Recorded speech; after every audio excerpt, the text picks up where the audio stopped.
יפה, מרשים. Impressive. מרשים מאוד. It's a bit difficult to speak after Shalva, so amazing, נכון? Anyone can tell me what's the day today? What's the day today? Come on, what's the day today? 6. What happened 6th of December 2 years ago? Bidiuk, bravo, someone is following at least. So I was looking at a tweet, and there's a tweet of Ambassador Friedman that we all love and respect, and he deserves clapping, I think. He deserves many thanks. And I saw this tweet today of Ambassador Friedman that says, 2 years ago today, President Trump recognized Jerusalem as the capital of Israel.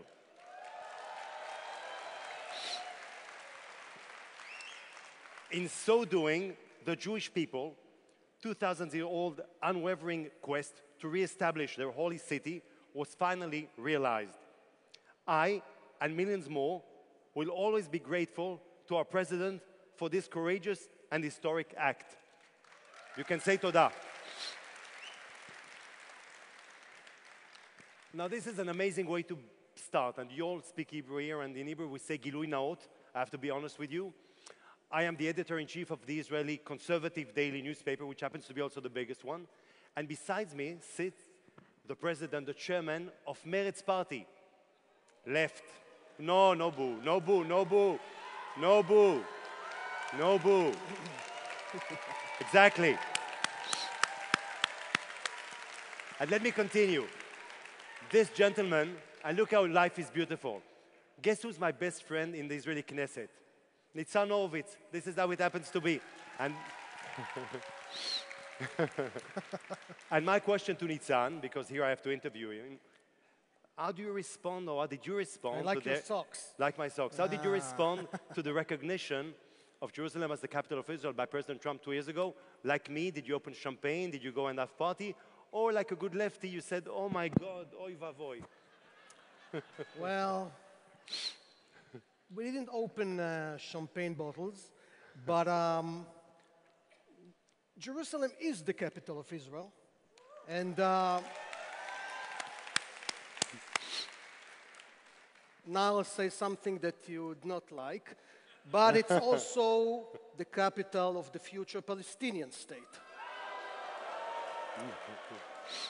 We think that Jerusalem can prosper and become one of the world's most amazing cities. It is already an amazing city, as the capital of two states, living side by side with peace and security. I told you you're not going to like it, but listen, guys. I was elected democratically to represent the voice of the progressive left-wing side of Israel. And what's the best, I think the best thing about Israel, that is its vibrant democracy. And democracy means opinions that you might not like or I might not like, but we have to respect each other. And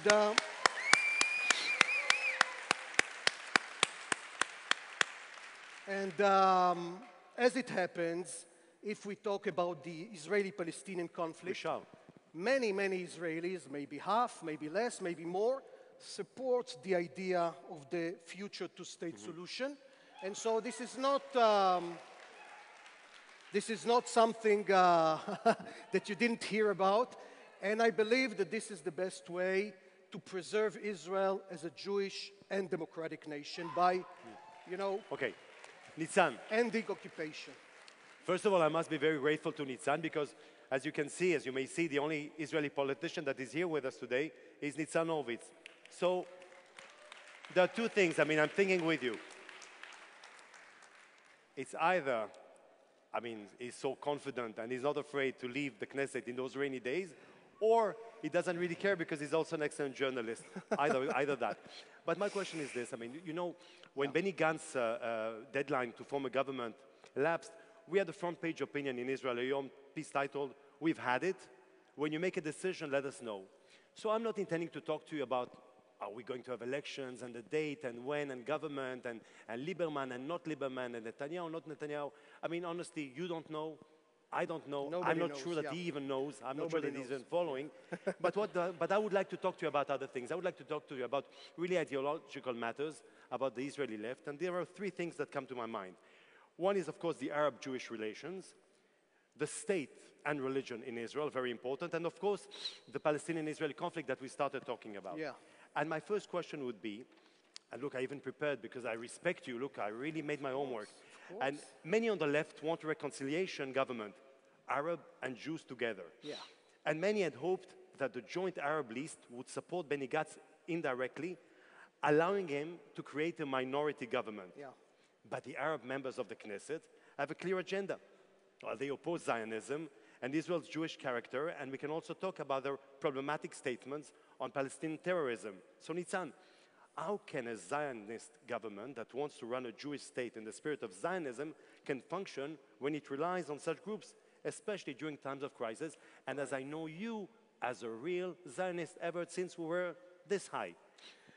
Well, let me tell you this. As a real Zionist, as someone who cares deeply about Israel and its future, it's important for us to recognize that Israel has a majority of Jews, but has also a majority of Arabs, a minority of Arabs. And about less than a quarter, about around 21, 22% of Israel's population, Arab citizens of Israel, equal citizens. Now, if you look realistically on Israel's future, you understand that there is no future for Israel without Jewish-Arab cooperation. And so, you know, for 70 years, we did not have Arab parties in the government. Now, well, you know, there were two sides to that. The Israeli establishment didn't want them, and the Arab parties, you know, most of the time didn't want to join in. But now there is a change. There is a growing sense in Israel, not just among left-wingers like me, but, you know, larger groups, that the time is right for, like, inclusion. And the joint Arab list made an important step, which you know about. They openly declared that they want to be in the government, or at least support the government from the outside. Now, this is something very important, not just for the Arab minority, but for all of us Israelis, because if we ensure the support and the participation of the Arab minority in the government, in our mutual life, then it's good for everybody. Now, what was their, for instance, what was their prime first demand of this future government? To fight crime and violence within the Arab towns and cities. This is something which all Israelis can agree upon. Fighting crime and violence, fighting drug dealers, fighting murders, fighting all sorts of illegal shooting. This is something that we all share the same interest in bringing this on. And so I think this is a good opportunity to let the Arabs in. They want to be part of Israeli society. They want to be part of the government. You know, for many years, they didn't want to take responsibility for Israeli decisions like, for instance, military decisions, etc., because, you know, it was a problem for them. But if they are willing to support an Israeli government, why not? I say, by all means, this is a very positive thing. I see. Thank you. My friend ניצן, my good friend ניצן. Yeah. How many deputies you have, Meretz? Pardon? How many deputies? I think you have 4. We have, it's called now the Democratic Union. We have 5 members 5? of Knesset. Wow, so many, yes. so many. So maybe Yeah. I'll give you a suggestion to be able You to know, have... it's about quality, not quantity. okay. you So know. you know what? Yeah. You know what? We agree. We agree, okay. Yeah. If you accept to have the quality and only 5, but I'll give you a hint how to have 6. 6 deputies. Let me give you for free. Next time, for example, an Arab deputy that some of them are also friends. Yes. Have a statement concerning, I don't know, supporting, for example, terrorism or not condemning terrorism. Why do you always have to wait the conservative bloc to condemn? Why not you, Meretz, from time to time, do the job as well as a Zionist party? Well, because we condemn violence and we condemn terrorism and we, Yeah, but usually Jewish violence. No, which is not just a little Jewish bit. violence. All kinds of violence. And violence and terrorism are illegal. These are serious criminal offenses. And, if you have an information about this or that Knesset member supporting terrorism, then you should go with this information to the police. Officially, and I'm not defending those extreme members of Knesset who sometimes, they do not share my views, I do not share their views. But, the question is what to do with the Arab society in Israel, whether to outcast them and to push them away, or to recognize the fact that they are part of the Israeli tissue, of the Israeli infrastructure, of Israeli society, and to bring them in.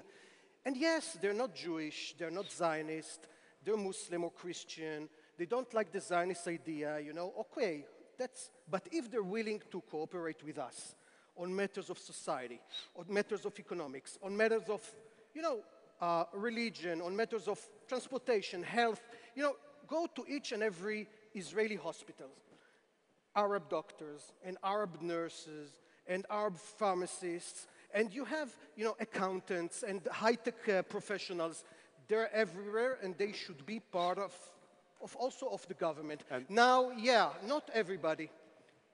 There are some extremists, but they are not the true representatives of the Arab minority in Israel. I believe that most of the Arabs in Israel do wish to share with us peaceful coexistence. And I would also add only, when you mention Arab doctors and Arab nurses, I would also add Arab patients, even from Gaza, that are being taken care beautifully, but democratic and beautiful Israel, that you should also tell the public.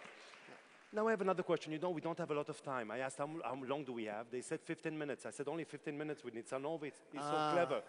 And then they said, what are we going to talk about? They said about the left. I said, such a long time, 15 minutes? Why so long? But I have a question. I like this guy. I have a question, my friend ניצן. Sure. During the campaign for the second elections, in Israel we collect now elections. I mean, every few months we have elections now.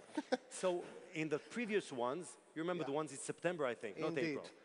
So you had a campaign that was, how would I say, I mean, you were a bit harsh with the religious parties and with religious people. I mean, I wouldn't see you with the kippah. I mean, you were fighting with the kippah all day long. And all of a sudden now, I mean, you're flirting with kippahs all the time. So explain to me a little bit. You like religious people? You don't like religious people? Well, what's happening? We respect religious people, but we object religious coercion, כפייה דתית. So, we have nothing against religious people observing kashrut, Shabbat, whatever they want. It's a free country. But I wouldn't like them to, get into my private life and dictate my life. Like, for instance, look, now there is a big thing in Israel, public transportation on Shabbat. Yes. Okay? So, we started this in Tel Aviv. You came with all your voters. All of them. All 5 of them. No, we have more. No, we have more. We have more. I've been fighting for this for years. And we always said, we do not force anybody to ride a bus on Shabbat. But for someone who doesn't have a car, who doesn't have a driver's license, who doesn't have money for a special taxi on Shabbat, it's an essential service for them, and nothing will happen to religious people if there is a regular bus service on Shabbat. And now this is the fact, this is the reality in Tel Aviv already, and it's a very popular service, and everybody is happy. People are clapping in the street, clapping their hands, because this is a normal thing. And this is what we would like to have with civil marriage, with kashrut, with conversion, with recognition of different Jewish denominations. Okay, ניצן, that's it. we're running almost out of time. Okay.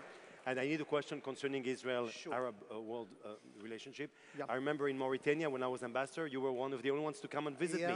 Yeah. So you saw exactly where I lived for 4 years. And you did an amazing job. Thank you very much. The right wing, the conservative. Yeah. And we built an hospital. And you see, nobody has a monopoly on security or on peace or willing for peace in Israel left wants security, right wants peace. I mean, everything, we're all brothers and friends. But my question is, I mean, when you see what's going on in this year, I mean, instead of talking about negotiations and you think of the two-state solution, I think more of annexing what is ours, Judea and Samaria. But my question is, I mean, you see, they also clap me. My question is, I mean, don't you think from time to time when you see, I mean, Arabic countries, when you saw all the actions that they're taking, all the mistakes they're making ever since, not today, not this year, not the destiny, but ever since 1947 and before, I mean, do you still believe in a Palestinian state? I do.